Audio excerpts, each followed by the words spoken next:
दोस्तों 5G का ठीक से ठिकाना नहीं है, लेकिन यहाँ पर चाइनीज स्मार्टफोन मेकर ओप्पो ने दुनिया को अनवील कर दिया है 6G। दरअसल ओप्पो ने अपनी प्री रिसर्च टीम एक सेटअप करी थी 6G के लिए, जहाँ पर उन्होंने 6G के ऊपर रिसर्च करी कि इसकी सर्विस कैसी होगी, इसकी टेक्नोलॉजी की रिक्वायरमेंट वगैरह क्या होगी, डाउनलोड वगैरह, डिप्लॉयमेंट वगैरह की मतलब किस चीज़ के लिए डिप्लॉय किया जाएगा, इनको क्या रीज़न रहेगा, क्या ज़रूरत है। मतलब एक बार 5G है हमारे पास में, अभी जैसे 5G पे भी काम करना बाकी है, 5G ठीक से आया नहीं है। लेकिन यहाँ पर 6G के ऊपर थोड़ी और डिटेल में बात करने से पहले थोड़ा पीछे चलते हैं। 1991 में जब 2G आया था, कमर्शियल यूज़ इसका शुरू हो गया था, लोगों के पास में मोबाइल वगैरह आने शुरू हो गए थे जब लोग बात करने लग गए थे 2G पे। लेकिन जब 3G आया 2008 में, सो ऑलमोस्ट यहाँ पर 17 साल का वेट करना पड़ गया जब आया 3G। और 3G 2G के मुकाबले में 50 गुना ज़्यादा तेज़ था। और इसके अगले ही साल आ गया फिर 4G। मतलब 3G को तो टिकने ही नहीं दिया और एक साल बाद ही 4G आ चुका था कई देशों के अंदर, खैर इंडिया में तो थोड़ा लेट ही आया था। सो यहाँ पर 3G के मुकाबले में 4G 500 गुना तेज़ रहा। और 2020 में आया 5G, जो कि कमर्शियल यूजेज इसका कई कंट्रीज़ के अंदर शुरू भी हो चुका है, और ये 4G के मुकाबले में 100 गुना ज़्यादा तेज़ है।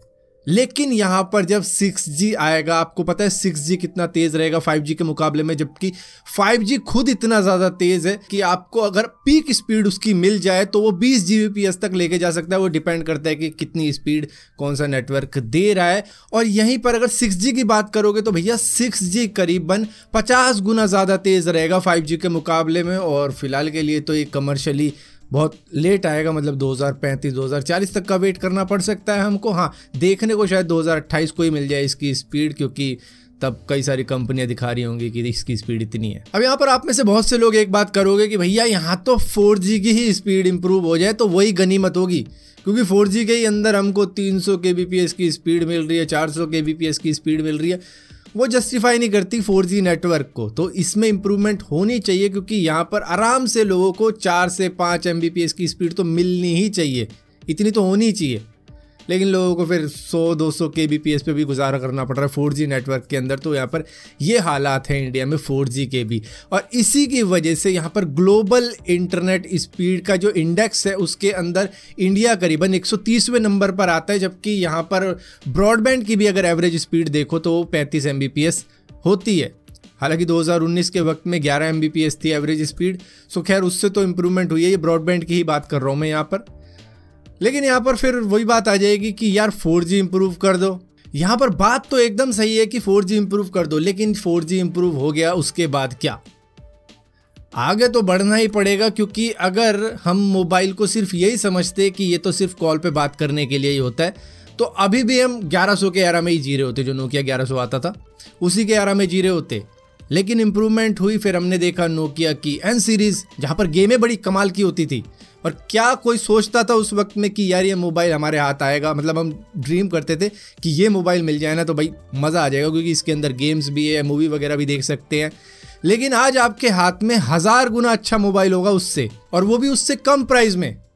मतलब पहले नोकिया के मोबाइल भी 20-25 हज़ार के हो जाते थे, लेकिन आज देखो उससे आधे प्राइस में भी आपके पास में उस मोबाइल से भी बढ़िया मोबाइल है, और क्या मज़े ले रहे हो उससे। सो जिस दुनिया में हम जी रहे हैं ना, वहाँ पर इम्प्रूवमेंट ही सब कुछ है। दिन पर दिन इम्प्रूव होते चले जाओ, वही सारी चीज़ है। आज जो टेक्नोलॉजी है कल वो नहीं रहेगी, उससे बढ़िया ही आएगी। सो यहाँ पर बात करते हैं 6G के ऊपर, ये किस में काम आएगा। दरअसल ये ऑटोनोमस व्हीकल के अंदर काम आ सकता है। जो भी एल्गोरिथम AI वाली चीज़ें होंगी उसके अंदर ये काम आ सकता है। अब देखो ऑटोनोमस व्हीकल ही फ्यूचर माना जाता है, और 2050-2040 का अगर वक्त देखें, चलो 2040 भूल जाते हैं, 2050 को देखते हैं जब सारी ही कारें ऑटोनोमस होंगी। 5G वैसे बढ़िया है, लेकिन 1% का भी चांस क्यों दें हम उन AI पावर्ड व्हीकल्स को, जो कि अपनी AI पे चल रहे होंगे और एक दूसरे से कम्युनिकेट कर रहे होंगे। अच्छा तू वहाँ पे है, मैं यहाँ रहता हूँ, और सभी एक दूसरे से डिस्टेंस बना के चलेंगे, सभी को पता होगा कौन सा व्हीकल कहाँ पर चल रहा है और इस हिसाब से चलेंगे, जिसके लिए चाहिए होगा इंटरनेट, वो भी रिलायबल इंटरनेट। 5G रिलायबल है लेकिन 6G उससे भी ज़्यादा रिलायबल हो जाएगा, जहाँ पर 1 सेकंड के लिए भी, क्या 1 सेकंड की बात कर रहा हूँ मैं, 1 मिली सेकंड के अंदर एक्सीडेंट हो जाते हैं। सो यहाँ पर उतना भी रिस्क नहीं लिया जाएगा, और क्योंकि ये सभी कारें एक दूसरे से कम्युनिकेट कर रही होंगी, इंटरनेट से कनेक्टेड रहेंगी चाहे जहाँ भी जाएं, और उस हिसाब से इनको मालूम होगा किस जगह पर ज़्यादा भीड़ रहेगी और अपने आप ही ये रोड डिसाइड करेंगे कि भैया ये रोड सही रहेगा हमें उस डेस्टिनेशन पे जाने के लिए, क्योंकि उस पे तो भीड़ लग रही है। जैसे कि हम होते हैं किसी भीड़ भाड़ वाले इलाके को देखते हैं तो यार यहाँ पे तो ज़्यादा टाइम लग जाएगा, तो थोड़ा लंबा कट ले लेते हैं लेकिन पहुँच तो जल्दी जाएंगे इसके मुकाबले में। तो उस तरीके से कारें सोचेंगी, और इसी के साथ साथ कुछ स्मार्ट ग्लास भी होंगे जो कि आपको अलग ही दुनिया दिखा देंगे कि भैया चीज़ों की जो भी डिटेल वगैरह होती है, आप किसी लोकेशन पे गए उसकी जानकारी आपको मिल जाएगी, आप इस रोड पे जा रहे हो उसकी डिटेल मिल जाएगी, जीपीएस आपके चश्मे में रहेगा। तो ये इस तरीके के स्मार्ट ग्लास होंगे। स्मार्ट विंडशील्ड जो होती है कारों के अंदर अभी भी आ रही है, सो वो भी और भी ज़्यादा इंप्रूव हो जाएगी। हर कारों के अंदर तो होंगे ही होंगे, और भी कई चीज़ें होंगी जैसे मेडिकल इक्विपमेंट वगैरह हो गया। सो बहुत सी ऐसी चीज़ें होंगी जहाँ पर डॉक्टर बैठा होगा अमेरिका के अंदर और वो ऑपरेशन कर रहा होगा इंडिया में। तो इस तरीके की चीज़ें 5G के ऊपर भी हुई हैं, हालांकि जो चाइना के अंदर हमने सुनी भी हुई थी, एक ब्रेन सर्जरी हुई थी, उसमें मतलब रोबोट का यूज़ किया गया था जहाँ पर डॉक्टर कहीं और बैठा हुआ था। और यही सारी चीज़ें 6G पे भी होने वाली है विद मोर इम्प्रूवमेंट, क्योंकि यहाँ पर नेटवर्क को और भी ज़्यादा इम्प्रूव किया जाएगा। और जब 6G आ जाएगा तो उसके बाद में 7G के ऊपर, तो मतलब इम्प्रूवमेंट तो चलती रहेगी। लेकिन यहाँ पर सिर्फ एक इशू रहेगा, 4G जो है 16 किलोमीटर का रेडियस दे देता है कि मतलब 16 किलोमीटर के अंदर ये मस्त चलेगा, उसके बाहर जाके आपके सिग्नल विग्नल की दिक्कत हो जाती है। लेकिन यहाँ पर 5G का जो रेडियस है वो 4G के मुकाबले में बहुत ज़्यादा कम है, क्योंकि ये मिलीमीटर वेव्स को यूज़ करते हैं, जिसकी वजह से काफ़ी ज़्यादा एंटीना वगैरह चाहिए होंगे उस एरिया को कवर करने के लिए, जो 4G कवर कर देता है सिर्फ एक एंटीना के थ्रू। वो 16 किलोमीटर का रेडियस कवर कर देता है, लेकिन 5G सिर्फ 500 मीटर का ही कर पाता है।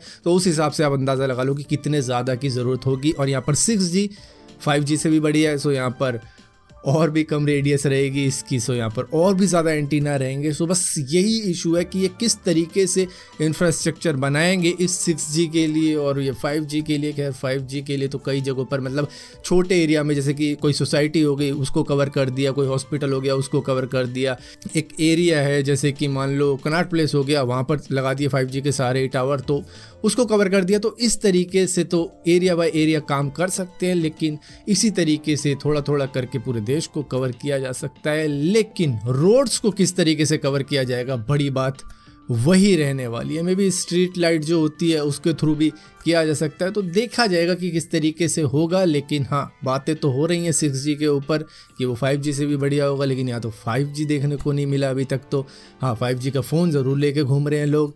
सो यही है इस वीडियो के अंदर फिलहाल के लिए। अगर ये वीडियो आपको पसंद आती हो तो इस वीडियो को लाइक ज़रूर करना, शेयर ज़रूर करना और अपनी कमेंट ज़रूर दे के बताना आप क्या सोचते हो 6G के बारे में, 5G के बारे में।